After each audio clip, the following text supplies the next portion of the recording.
The translation came back wrong 3 times before the Veth linguist accepted it as accurate. Not because the words were complex. The words were simple. It was a single phrase, repeated across 17 different human communication channels in the hours before the Sovereign Fleet's arrival, broadcast on frequencies ranging from military bands to what human records classified as civilian emergency alert systems. The phrase was this: take care of each other, not prepare to defend. Not stand ready, not even do not surrender, just that. 7 syllables repeated across a species on the eve of the largest military seizure operation the Veth sovereignty had conducted in 400 years, and what they were saying to each other in their final unencrypted hours was take care of each other. Fleet Commander Oravel stared at the translation for a long time. Then she ordered the operation to proceed. She would spend the next 11 months trying to understand what she had missed in that moment, what that phrase actually meant, why humans, facing the complete confiscation of every weapon system, every military installation, every defensive platform they possessed, had chosen those words and not others. By the time she understood, it was already too late to matter. The Veth sovereignty had not come to destroy humanity. That distinction mattered to them, and they would repeat it often in the weeks that followed in formal addresses to the human government, in transmissions to neutral observer species, in the internal communications that would later be recovered and translated by people who were no longer afraid of what they found there. We did not come to destroy them. We came to make them safe. Safe, in Veth political language, meant something very specific. It meant disarmed. It meant controlled. It meant stripped of the capacity to threaten the established order of a galaxy that had been watching humanity's weapons development programs with increasing collective alarm. The numbers were not in dispute. In 60 years of spaceflight, humans had built more warship tonnage than any species had accumulated in their first 3 centuries of interstellar presence. They had developed energy weapon systems that theoretical Veth physicists had classified as generationally premature. Technology, a civilization should not possess this early, before the psychological and political maturity to use it responsibly had developed. They had done all of this while simultaneously engaging in 7 active regional conflicts among themselves, which, to the Veth and every other species observing, was not a sign of a people who could be trusted with what they were building.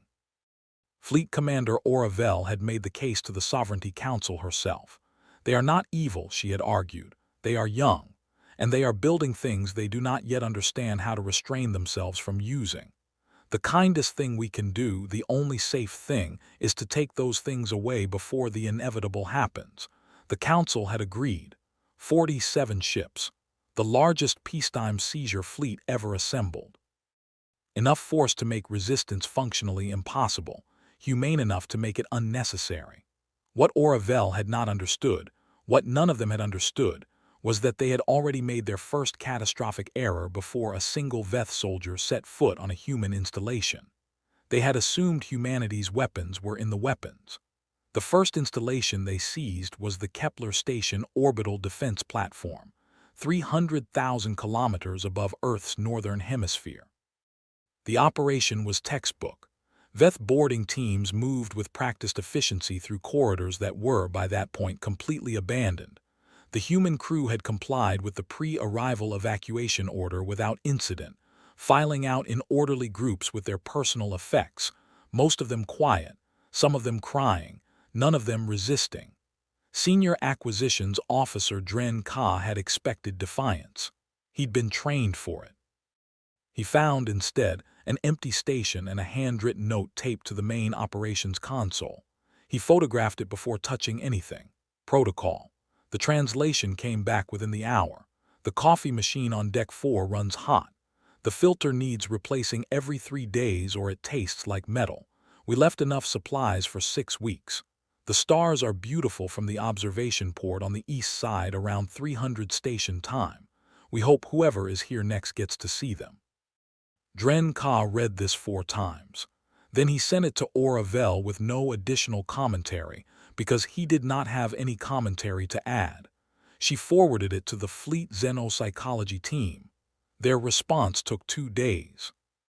It consisted of 3 full pages of analysis and concluded, tentatively, that this was either a gesture of psychological submission, an attempt to humanize the handover and reduce aggression, or possibly a form of passive cultural resistance, a quiet assertion of humanity even in defeat. What neither Dren Ka nor the xenopsychology team considered at that point was the third possibility, that the note was exactly what it appeared to be. In the first month, the Veth secured 43 military installations. The pattern was consistent across all of them. Human personnel evacuated cleanly, no resistance, compliance exceeding every projected model. There were personal effects left behind in some locations, photographs affixed to walls, small plants on windowsills, handmade items that the Veth cataloged carefully as potential intelligence material before eventually classifying them as culturally significant debris. At Installation 7, a weapons research facility in what humans call the Nevada Desert, a Veth technical team discovered something that temporarily halted the entire operation. "Commander," said the team lead, acquisitions specialist Vane Ra, transmitting from the facility's primary laboratory, "there's nothing here." Oravel's response was immediate. "Clarify. The facility is intact. The equipment is present. But the research, the data, the experimental records, the theoretical frameworks, it's all gone, not destroyed, gone. The storage systems are physically present and completely wiped. Whatever they were developing here, they took it with them." Silence on the channel for several seconds. "All of it. Everything that matters. What's left is the equivalent of an empty shell. We have the hardware. We have nothing that tells us how to use it, what it was for, or how far along the development was." This was the first mystery that the Veth could not explain with their existing models. The second followed 6 hours later, when intelligence analysis reported the same pattern across 11 other installations. Physical infrastructure intact, critical knowledge absent, removed with a precision and completeness that implied not a rushed evacuation but a carefully planned transfer. Humanity had been preparing for this. Not for days, not for weeks. How long? Oravel asked her intelligence chief, a methodical analyst named Soren Tal who rarely expressed uncertainty. Soren Tal was quiet for longer than Oravel had ever heard him be quiet before. "Based on what we're finding," he finally said, "I believe the preparation began approximately 8 years ago." "That's not possible. Our operation was classified. There was no way they could have." "They didn't know about our operation, Commander." Another pause.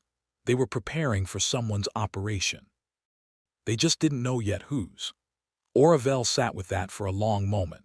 They had been preparing for this before we decided to do it. The third mystery arrived the next morning, delivered not by an intelligence report, but by a single data point buried in the routine cataloging of human-civilian communications. It had been flagged by a low-level analyst, almost discarded, passed up the chain almost as an afterthought. In the 72 hours following the Sovereignty Fleet's arrival, human-civilian internet activity had not decreased. It had not shifted toward panic content, emergency broadcasts, or conflict-related searches. It had shifted almost entirely toward recipes, cooking tutorials, agricultural techniques, seed preservation guides, fermentation methods, home construction manuals, medical procedures using non-technological instruments. The most downloaded document in the 48 hours after the fleet's arrival was a 1,400-page text titled, "The Encyclopedia of Human Skills, What You Can Do with Your Hands." Soren Tal delivered this information in person. He was not a man who showed alarm in his face easily. His face, when he set the report on Oravel's desk, was doing something she didn't have a word for yet. "What does it mean?" she asked. "I don't know," he said.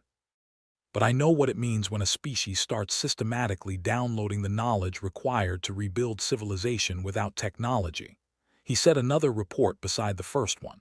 "What I can't determine is whether they're doing it because they expect us to destroy their technology, which we have no intention of doing, or for some other reason we haven't identified yet." Oravel looked at the two reports side by side. Empty weapons labs, survival manuals. "Find the other reason," she said. The answer, or what they believed was the answer, came from a human who chose to speak to them voluntarily. Her name in human records was Dr. Yara Osai. She had been a director at one of the evacuated research facilities, not one of the weapons programs, but an adjacent academic institution whose relationship to the military-industrial complex was, according to her file, advisory. She had not been required to evacuate. She had chosen to remain. She walked into the VETH Administrative Processing Center in Geneva on the 31st day of the operation, identified herself by name and institutional affiliation, and asked to speak with whoever was in charge of the acquisition program. The request made its way to Aura Vel within the hour. They met in a small conference room. A human design, 4 walls, a table, chairs at human height, a window that looked out over a city that was going about its business with the eerie, almost theatrical normalcy that the VETH had come to find more unsettling than any open hostility would have been. Yara Osai was a small woman, middle-aged by human standards, with close-cropped gray hair and hands that moved with a constant, subtle restlessness, as if they were always in the process of building or repairing something invisible. She did not appear afraid. She did not appear defiant. She appeared, most precisely, interested, as if she had come here because she genuinely wanted to observe how this conversation would go. "Thank you for meeting with me," Oravel said, through the translation interface. "I was curious," Osei said. "You've been here a month and you haven't talked to anyone yet. You process, you catalog, you are very polite and very silent." She tilted her head. "That's unusual for a conqueror. We're not conquerors." "No," Osei agreed with a tone that was not quite concession. "What would you call it? Preventive stabilization." Osei was quiet for a moment. "That's a very long phrase," she said, "for we took your things." Oravel chose not to respond to that. "You came here voluntarily. Why?" "Because I think you're confused," Osa said, "and confusion in people with this much power makes me nervous." She leaned forward slightly. "You think you came here for our weapons. You think that's what this operation is about. I wanted to meet the person in charge because I want to understand whether you actually believe that or whether you're smarter than you're acting." Oravel felt something she hadn't expected, the specific discomfort of being assessed by someone who appeared to find her insufficient. "What do you believe the operation is about?" "That depends," Osei said, "on which version of you I'm talking to. Are you the version that thinks you've taken something from us, or are you the version that's starting to suspect you haven't?" The room was very quiet. "Tell me what I've missed," Oravel said. Osei looked at her for a long time. Then she said simply, "Come back when you found the schools."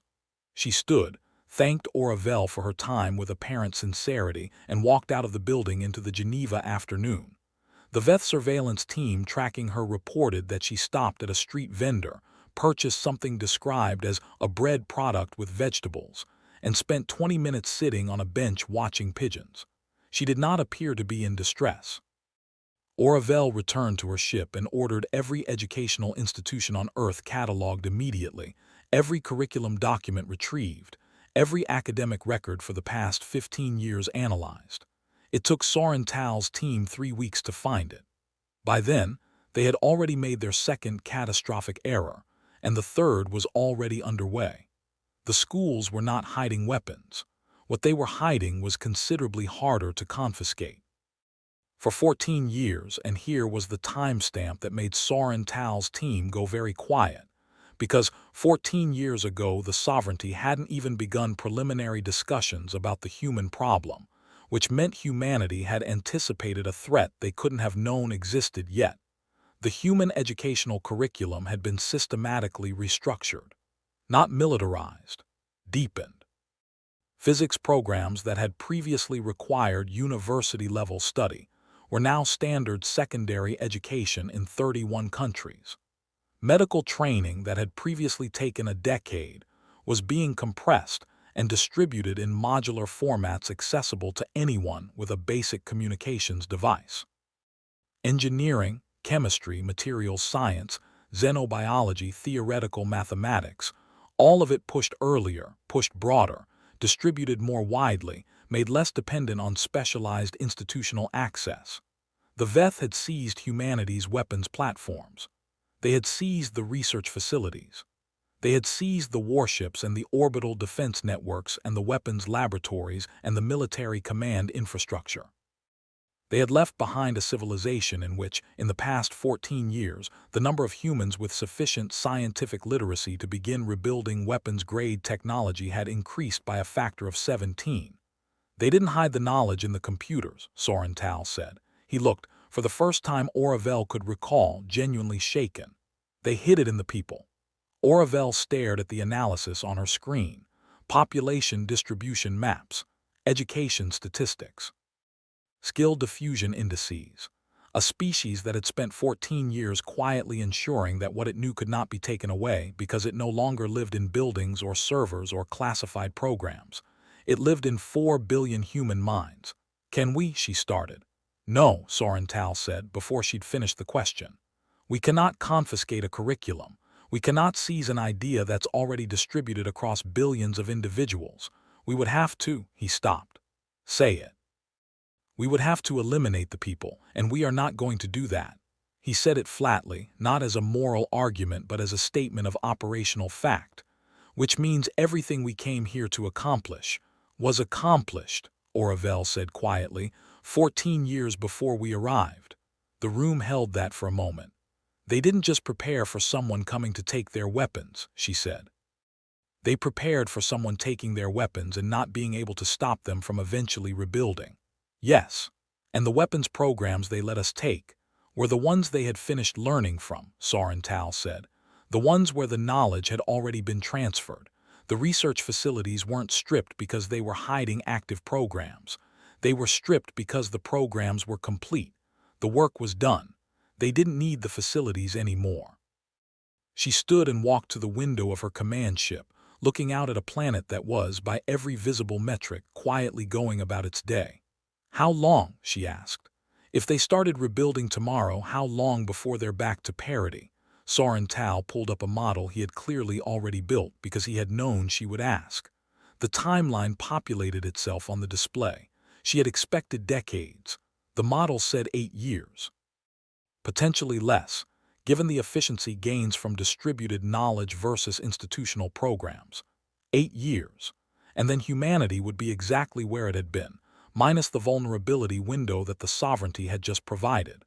47 ships and 400 years of peacetime seizure precedent, and they had done nothing except give humanity a hard deadline and a clear illustration of exactly how much they needed to hurry. We made them faster, Oravel said. It wasn't a question. She went back to find Yara Osai. Osai was at the bench again, or a bench near the same location. It was difficult to be certain, and she had a book this time. A physical book paper which the Veth had catalogued as a human analog information storage format without recognizing that a physical book, unlike a server, could not be remotely accessed or wiped. Oravel sat down beside her without ceremony. You found the schools, Osei said, without looking up from her book.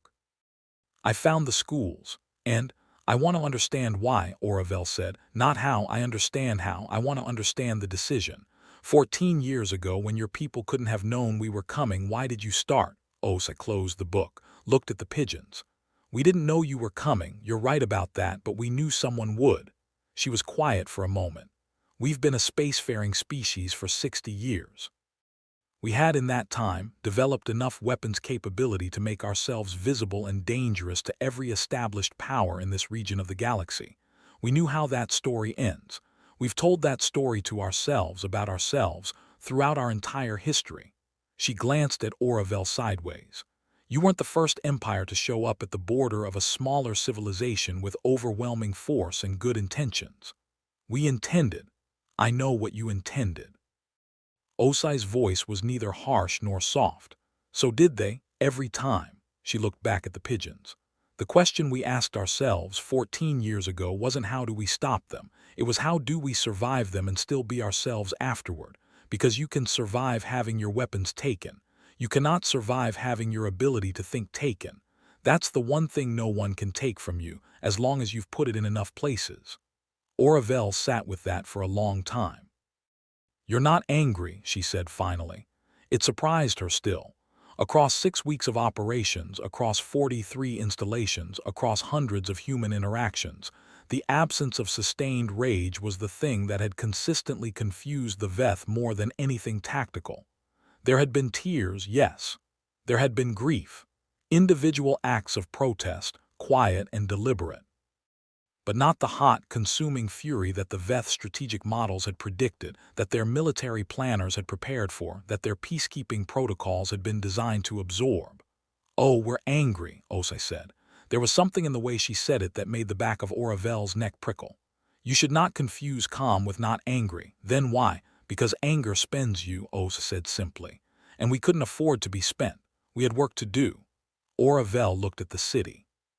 The people moving through it, buying food, talking, carrying children, building things, reading. 47 ships in orbit, and the city below looked like this, like work being done. "The broadcast," she said. "Before we arrived, every channel, take care of each other." "Yes."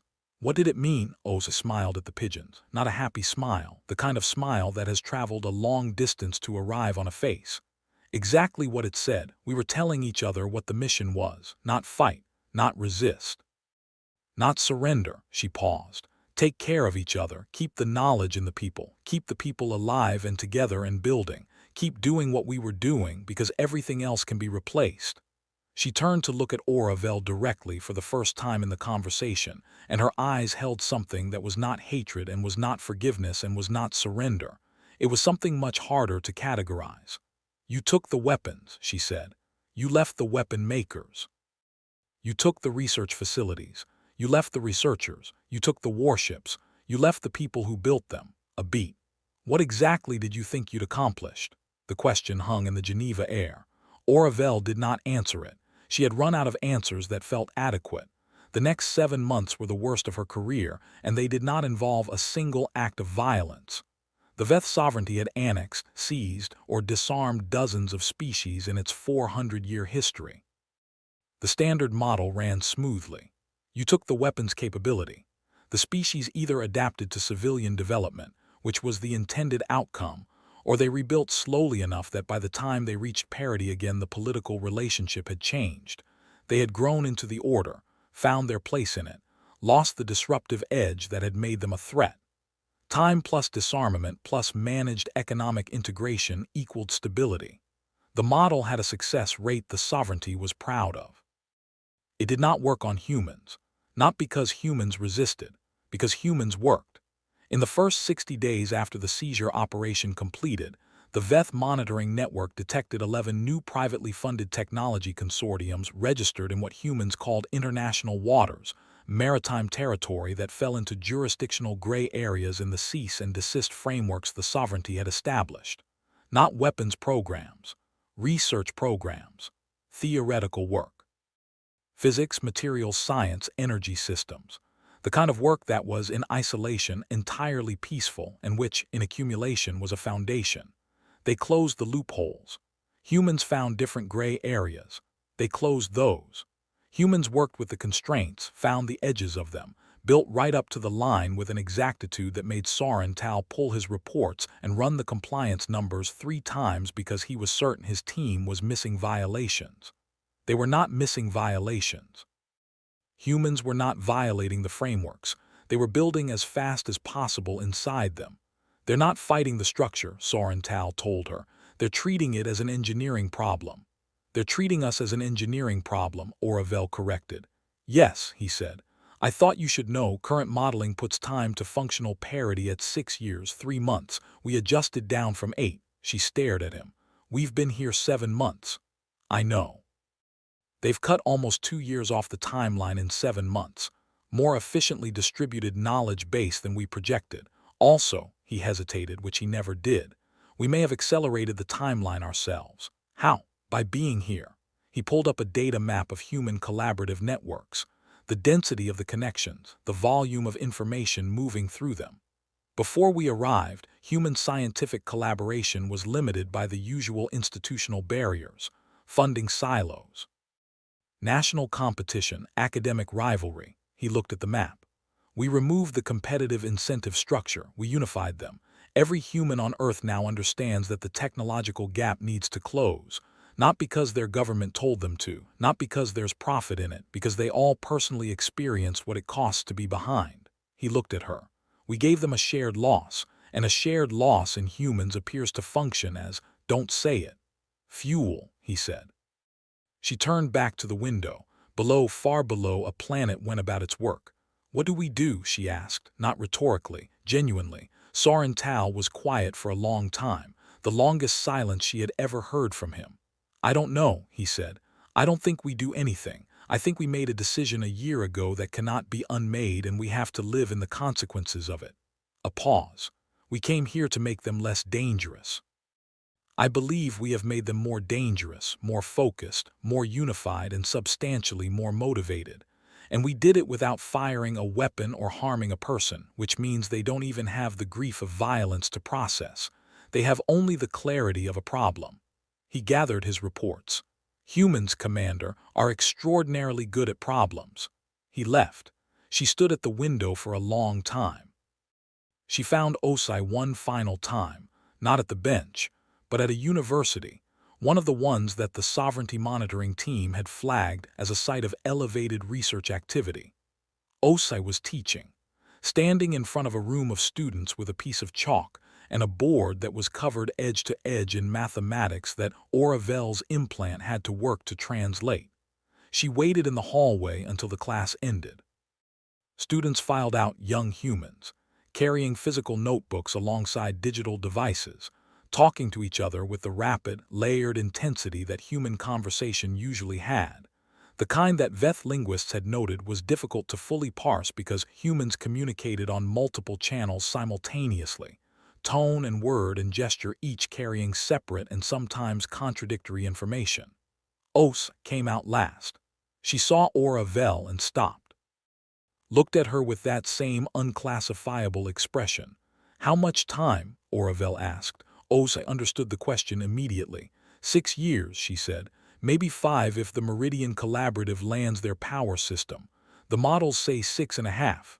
Your models, Osai said, not unkindly, have been consistently behind. I know.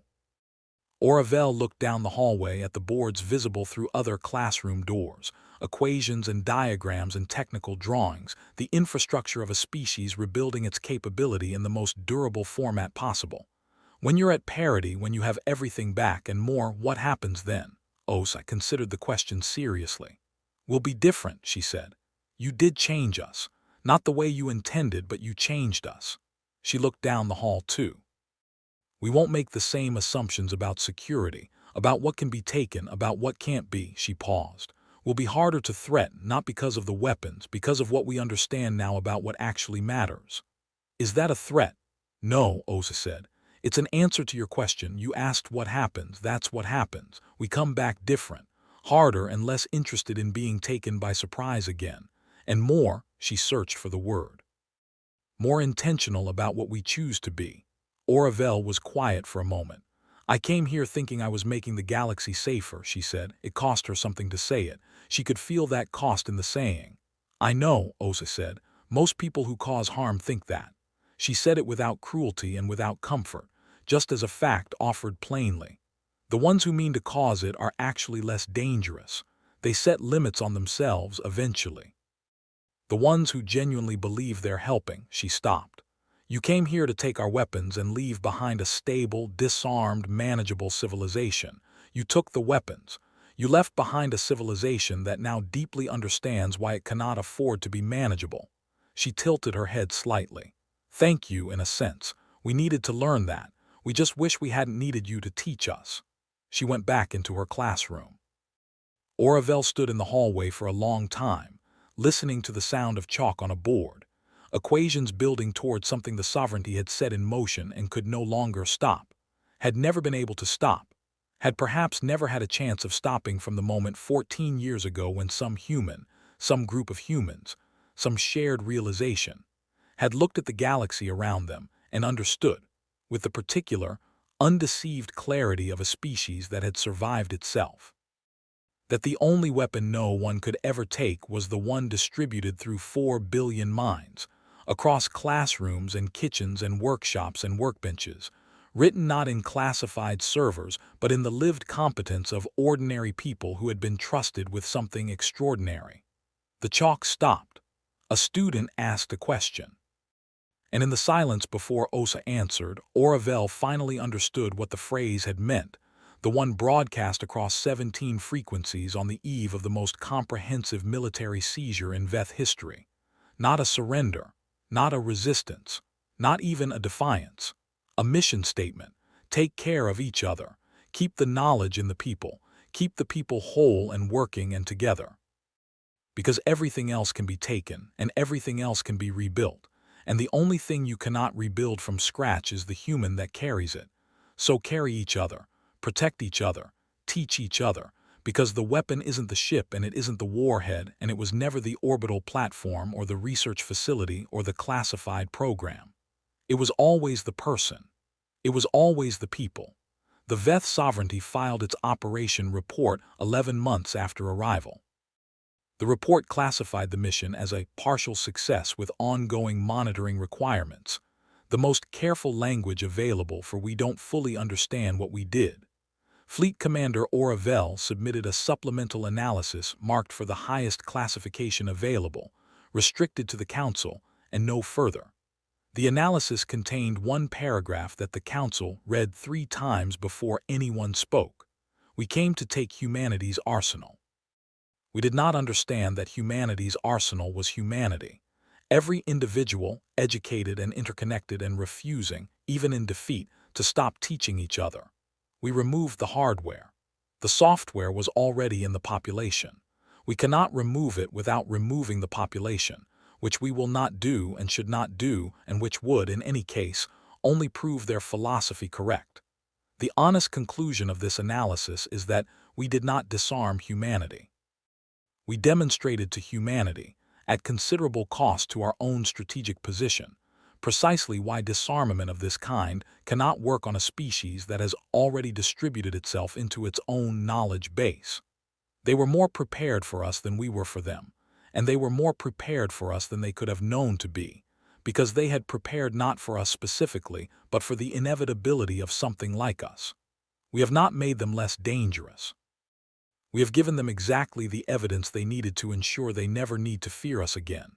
The Council sat with that in silence.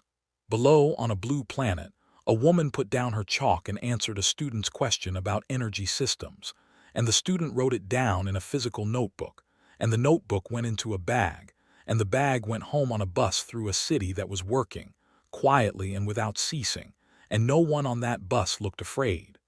They looked like people who knew something. Like people who had already figured out the thing that their visitors, for all their ships and all their centuries and all their best intentions, were only now beginning to understand. That you cannot disarm a species that has made the decision to carry its weapons inside itself. That you cannot take from people what people are. That the Veth Sovereignty had arrived to seize humanity's arsenal, and humanity had stood at the window and watched them take the ships and the stations and the guns and the programs, and had felt the loss of all of it, genuinely and deeply, and had then turned back to the room, to the classroom, to the kitchen table, to the workshop, to the neighbor, to the child, and said, "Now, where were we?" and kept going.